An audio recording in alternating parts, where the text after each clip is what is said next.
Hello friends, मैं फैज़ स्वागत करता हूँ आपके अपने यूट्यूब चैनल क्रैक कंपटीशन में। ठीक, आज हम मध्य प्रदेश के इम्पोर्टेंट अवार्ड्स एंड ऑनर्स पढ़ेंगे। ठीक है, जो भी बच्चे इस चैनल पे पहली बार आए हैं वो चैनल को सब्सक्राइब कर लीजिएगा और ज़्यादा से ज़्यादा लाइक और कमेंट कीजिएगा और ज़्यादा से ज़्यादा शेयर कीजिएगा। ठीक है, अब हम लेक्चर स्टार्ट करते हैं। जैसे कि आप लोग को बोर्ड पे दिख रहा होगा कि मैंने पहले से ही मध्य प्रदेश के अवार्ड्स लिखे हुए हैं। ठीक है, आप लोग को यहाँ पे 12 अवार्ड्स दिख रहे होंगे। ये बहुत इम्पोर्टेंट अवार्ड्स हैं। ठीक है, सबसे पहला अवार्ड है कबीर अवार्ड। कबीर अवार्ड, कबीर कौन थे? एक संत थे, यानी कि सेंट थे। तो उनके अवार्ड मतलब उनके नाम पे, और वो क्या लिखते थे? पोइट लिखते थे। तो उन्हीं के नाम पर 1986-87 में इस अवार्ड को देना शुरू किया गया। और कौन से फील्ड में देते हैं? पोइट्री वाले फील्ड में देते हैं। और कल्चरल डिपार्टमेंट, जो मध्य प्रदेश का कल्चरल डिपार्टमेंट है, उनके द्वारा ये दिया जाता है अवार्ड। अभी अगर रीसेंट विनर्स की बात करें, ये जितना भी आपको ब्लू रंग में दिख रहा है, ये सारे रीसेंट विनर्स हैं, यानी कि 2022 के विनर्स हैं। 2022 के विनर्स हैं। ठीक है, तो अगर हम बात करें कबीर अवार्ड की, तो कबीर अवार्ड के रीसेंट विनर्स कौन है? रेवा प्रसाद द्विवेदी। रेवा प्रसाद द्विवेदी कबीर अवार्ड के रीसेंट विनर हैं, यानी कि 2022 के विनर हैं। ठीक है, इसके बाद में नेक्स्ट है कालिदास सम्मान। कालिदास कौन थे? तो ये भी एक लेखक थे, यानी कि ये भी एक पोइट थे। ठीक है, तो जो कालिदास हैं उनकी याद में कालिदास सम्मान या फिर हम कहें कालिदास अवार्ड दिया जाता है। 1980-81 में इसकी शुरुआत हुई थी और ये 4 फील्ड में दिया जाता है। ठीक है, कौन कौन से 4 फील्ड हैं? Classical music, classical dance, arts और थिएटर। ठीक है, लेकिन इन चारों फील्ड्स को हम फाइन आर्ट्स के कैटेगरी में रखते हैं। ठीक है, लेकिन 1980-81 में जब इसकी शुरुआत हुई थी कालिदास सम्मान अवार्ड की, तो ये चारों जो फील्ड है, यानी कि classical music, classical dance, arts और थिएटर, तो इन सारे अवार्ड्स को मतलब साल दर साल दिया जाता था, यानी कि अल्टरनेट ईयर्स में दिया जाता था। इसका मतलब है कि अगर मान लो पहले ईयर में अगर क्लासिकल म्यूज़िक में किसी को अवार्ड दिया गया है, तो अगले साल क्लासिकल डांस में दिया जाता था। फिर ऐसे कहते कहते आर्ट्स और थिएटर में दिया जाता था। लेकिन 1986-87 के बाद ये अवार्ड साल में एक ही बार होने लगा।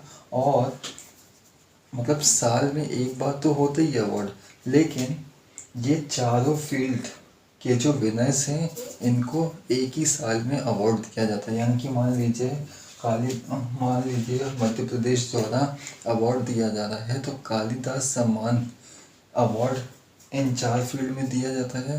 तो क्लासिकल म्यूज़िक का विनर अलग, डांस का अलग, थिएटर और आर्ट्स का अलग अलग विनर्स को एक ही बार में अवार्ड दिया जाता है। जैसे अगर हम रिसेंट विनर्स की बात करें, तो क्लासिकल म्यूज़िक में जिस व्यक्ति को यह अवार्ड मिला उनका नाम पंडित एम वेंकटेश कुमार है। पंडित एम वेंकटेश कुमार इनका नाम है, और ये क्लासिकल म्यूज़िक में इन्होंने ये अवार्ड जीता। ये जो अवार्ड है इसमें 2 लाख रुपए प्राइज मनी दिया जाता है, और कबीर अवार्ड्स में भी, कबीर अवार्ड में 3 लाख रुपए, जबकि कबीर अवार्ड में 2 लाख रुपए प्राइज मनी के तौर पे दिया जाता है। इसके अलावा अगर हम बात करें तो जो कालिदास सम्मान के जो विनर्स हैं ये कैसे हमें मिलते हैं, तो वो मध्य प्रदेश गवर्नमेंट एक 5 मेंबर की कमेटी बनाती है। उन 5 मेंबर की कमेटी में ये जो 4 फील्ड्स हैं, classical music, classical dance, arts और थिएटर, इन सभी के बड़े बड़े व्यक्ति उसमें शामिल होते हैं। प्लस इंडियन नेशनल एकेडमी का भी व्यक्ति उसमें शामिल होता है। तो ये 5 मेंबर की एक कमेटी होती है जिसे गवर्नमेंट ऑफ एमपी अपॉइंट करती है, और ये लोग सारे बेसिस पर, मतलब एनुअल सारे बेसिस पर इसके विनर घोषित करते हैं। ठीक है, तो इसके रीसेंट विनर कौन है? पंडित एम वेंकटेश कुमार, ये वोकलिस्ट हैं। ठीक है, और ये इन्हें क्लासिकल म्यूज़िक के फील्ड में इनको अवार्ड दिया गया है। नेक्स्ट है इकबाल अवार्ड। इकबाल अवार्ड की शुरुआत 1986-87 में इसकी शुरुआत हुई और ये अवार्ड दिया जाता है, कौन सी फील्ड में दिया जाता है? जो बहुत अच्छा उर्दू लिटरेचर लिखता है, इसको ये अवार्ड दिया जाता है। अभी अगर हम रीसेंट विनर की बात करें, यानी कि 2022 के विनर की बात करें, तो उनका नाम शैफ़ी किदवई है। शैफ़ी किदवई उनका नाम है। ठीक है, मैं यहाँ लिख देता हूँ। जो रीसेंट विनर है उनका नाम सैफ़ी किदवई है, जिनको इकबाल अवार्ड मिला है, 2022 के विनर हैं। किसको दिया जाता है? जो सबसे अच्छा उर्दू लिटरेचर लिखता है। इसी तरीके से एक अवार्ड है जिसे मैथिली शरण गुप्त अवार्ड कहते हैं, या फिर हम कहें मैथिली शरण गुप्ता अवार्ड कहते हैं, जिसकी शुरुआत 1996-97 में हुई। जिस तरीके से इकबाल अवार्ड को दिया जाता है उस व्यक्ति को जो सबसे अच्छा उर्दू लिटरेचर लिखता है, इसी तरीके से मैथिली शरण गुप्ता अवार्ड उस व्यक्ति को मिलता है जो सबसे अच्छा हिंदी लिटरेचर लिखता है। ठीक है, इसके बाद है तानसेन अवार्ड। ठीक है, जो तानसेन अवार्ड है इसकी शुरुआत 1980-81 में हुई और ये हर साल, यानी कि एनुअली ये अवार्ड दिया जाता है और हर साल दिसंबर के महीने में सिर्फ ये 4 दिन का प्रोग्राम होता है। हर साल दिया जाता है और दिसंबर के महीने में दिया जाता है। अच्छा, देते कहाँ पे हैं और किसे दिया जाता है? देखिए, तानसेन कौन थे? ये म्यूज़िक, इंडियन क्लासिकल म्यूज़िक में इनका फॉर्म था, यानी कि जेनरे था। तो ये वाला अवार्ड जो है वो इंडियन क्लासिकल म्यूज़िक, जो सबसे अच्छा क्लासिकल संगीत गाता है, उसको ये अवार्ड दिया जाता है। कौन सा? तानसेन अवार्ड। 2022 के जो रीसेंट विनर हैं उनका नाम है नित्यानंद हल्दीपुर, ये इनका नाम है। ठीक है, और ये एक तरीके के बांसुरी बजाते हैं। ठीक है, तो ये बांसुरी वादक हैं।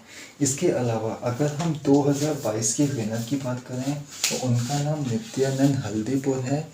ये जो तानसेन अवार्ड है, ये तानसेन के मकबरे के जस्ट सामने तानसेन समारोह होता है। ठीक है, तो वहाँ पे उसी तानसेन समारोह में तानसेन की याद में वो समारोह होता है और उसी वक्त तानसेन अवार्ड के विनर्स को घोषित किया जाता है। ठीक है, होता कहाँ पे है ये अवार्ड, यानी कि तानसेन का मकबरा किधर है? देखिए, तानसेन वैसे तो ग्वालियर के रहने वाले थे, यानी कि ग्वालियर में उनका जन्म हुआ था, लेकिन आगरा में उनकी डेथ हुई थी। ठीक है, लेकिन तानसेन की जो गुरु थे, यानी कि जिनसे उन्होंने क्लासिकल म्यूज़िक सीखा, उनका नाम मोहम्मद गौस था और उनकी डेथ के बाद उनका मकबरा जो है वो ग्वालियर के बेहद गांव में बना। तो जो तानसेन है, जिन्हें अकबर के 9 रत्नों में से एक थे, उनकी ये दिल से ख्वाहिश थी कि जब भी उनकी डेथ हो तो उनको दफनाया जाए कहाँ पे? उनके गुरु के पास। तो उनका गुरु, तो जो तानसेन है उनके गुरु कहाँ पे? वो ग्वालियर में है। तो इनकी भी कब्र ग्वालियर में अकबर ने 1586 में बना दिया गया। तानसेन का असली नाम क्या है? रामतनु पांडे है। ठीक है, इसके अलावा नेक्स्ट अवार्ड है लता मंगेशकर अवार्ड। लता मंगेशकर अवार्ड जो है, इसे सबसे पहली बार मध्य प्रदेश ने 1984 में अवार्ड देना शुरू किया। इसके बाद महाराष्ट्र ने 1992 में शुरू किया और इसके बाद अब आंध्र प्रदेश और कई सारे स्टेट्स इस अवार्ड को देते हैं। लता मंगेशकर कौन है? एक सिंगर है, लेकिन ये जो अवार्ड है ये सिंगर को नहीं दिया जाता है। जबकि ये किस फील्ड में दिया जाता है?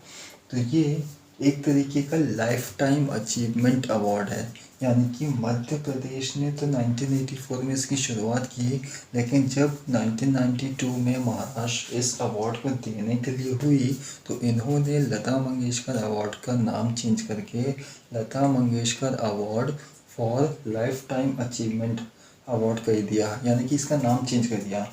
तो अब ये लाइफ टाइम अचीवमेंट अवार्ड के तौर पे दिया जाता है, ठीक है।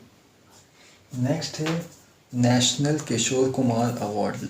नेशनल मतलब किशोर कुमार कौन है? वो एक इंडियन प्लेबैक सिंगर हैं, ठीक है, थे। तो लेकिन ये जो अवार्ड है ये प्लेबैक सिंगिंग में नहीं दिया जाता है, तो ये देते कहाँ पे हैं, मतलब ये देते कौन सी फील्ड में हैं? तो इसकी नेशनल किशोर कुमार अवार्ड जो है इसकी शुरुआत 97-98 में हुई, और ये कौन सी फील्ड में दिया जाता है? जो सबसे अच्छा डायरेक्टर हो, यानी कि डायरेक्टिंग में दिया जाता है, एक्टिंग में दिया जाता है और स्क्रिप्ट राइटिंग में दिया जाता है, ठीक है।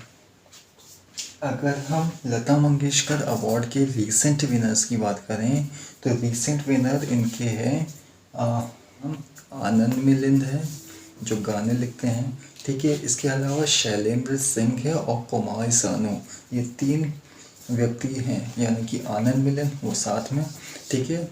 इसके अलावा शैलेंद्र सिंह कौन है? ये इंडियन लिरिक्स्ट हैं। इसके अलावा कुमार सानू जो इंडियन प्लेबैक सिंगर हैं। इन तीनों को लाइफ टाइम अचीवमेंट अवार्ड दिया गया। नेक्स्ट जो नेशनल किशोर कुमार अवार्ड है इसके रिसेंट विनर्स कौन है? तो इसके रिसेंट विनर, क्योंकि ये डायरेक्टिंग, एक्टिंग और स्क्रिप्ट राइटिंग में हैं, तो इसके जो रिसेंट विनर्स हैं उनका नाम अमिताभ भट्टाचार्य और दूसरे विवेक अग्निहोत्री हैं, ठीक है। तो अभी हमने Kabir awards, Kalidas award, Iqbal award, Tansen award, Lata Mangeshkar award और किशोर कुमार अवार्ड हमने देख लिया और मैथिली शरण गुप्ता अवार्ड भी देख लिया जो हिंदी लिटरेचर में दिया जाता है। नेक्स्ट हम बात करते हैं तुलसी अवार्ड। जो तुलसी अवार्ड है ये तुलसीदास के याद में दिया जाता है, ठीक है।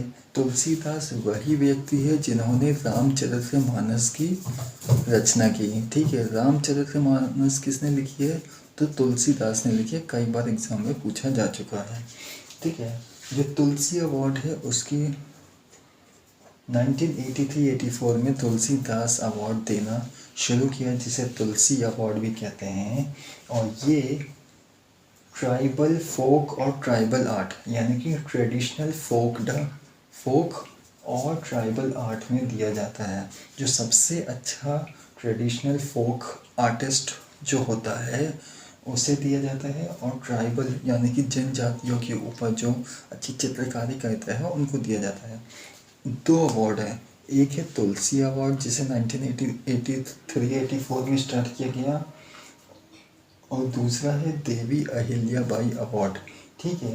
देवी अहिल्याबाई जो है 96-97 में इस अवार्ड को दिया गया, और ये दोनों ही अवार्ड, जो देवी अहिल्याबाई अवार्ड है इसे फीमेल्स को दिया जाता है, और तुलसीदास अवार्ड मेल कैटेगरी में दिया जाता है, और दोनों ही अवार्ड को उन व्यक्ति को दिया जाता है जो सबसे अच्छा ट्राइबल आर्ट्स करें और दूसरा ट्रेडिशनल फोक आर्टिस्ट हों, ठीक है। अगर हम अहिल्याबाई की बात करें तो अहिल्याबाई के बारे में हम ये कह सकते हैं कि बात करें तो इनका जन्म 31 मई 1725 को हुआ। कहाँ पे हुआ? महाराष्ट्र के चौंदी करके एक गांव है वहाँ पे हुआ, और इनका जो डेथ है वो 1775 में इंदौर में हुआ, यानी कि ये इंदौर की महारानी हुई। इन्होंने अपना कैपिटल महेश्वर किया। महेश्वर कहाँ पे पड़ता है? खरगोन में पड़ता है, जिसे वेस्ट नीमार के नाम से जानते हैं। और खरगोन कौन से डिवीज़न में पड़ता है? तो ये इंदौर संभाग में पड़ता है, ठीक है। इंदौर की महारानी गई, ठीक है। आपने उनका नाम सुना होगा, अहिल्याबाई होलकर का नाम, तो ये वही व्यक्ति है, ठीक है, जिन्होंने इंदौर शहर को बसाया, ठीक है। तो ये हो गया 1996-97 में इस अवार्ड को देना स्टार्ट किया इनके नाम पे। नेक्स्ट है कुमार गंधर्व अवार्ड। जो कुमार गंधर्व अवार्ड है ये 92-93 में इसकी शुरुआत हुई और इसमें 1.25 लाख रुपए दिया जाता है। जो कुमार गंधर्व अवार्ड है इसे देवास में मतलब एनुअली दिया जाता है और देवास में कुमार गंधर्व समारोह जब होता है, ठीक है, तो उस वक्त कुमार गंधर्व अवार्ड दिया जाता है। अब देवास आया तो पार्ट है उज्जैन संभाग का पार्ट है, ठीक है। तो देवास उज्जैन संभाग का पार्ट है। देवास जो सोया कैपिटल ऑफ एमपी कहते हैं, एमपी का सोया कैपिटल देवास को कहते हैं। मध्य प्रदेश का स्टेट क्रॉप सोयाबीन है जिसे ग्लाइसिन मैक्स कहते हैं, ठीक है। अगर आप लोग ऐसे इंटरलिंक करके पढ़ेंगे तो जल्दी आपको याद हो जाएगा, ठीक है। नेक्स्ट है शरद जोशी अवार्ड। अगर हम कुमार गंधर्व अवार्ड के पहले व्यक्ति की बात करें जिस व्यक्ति को ये अवार्ड दिया गया था तो उनका नाम राजा राम मौर्य है। शरद जोशी अवार्ड, जो शरद जोशी अवार्ड है इसे 1992-93 में दिया गया।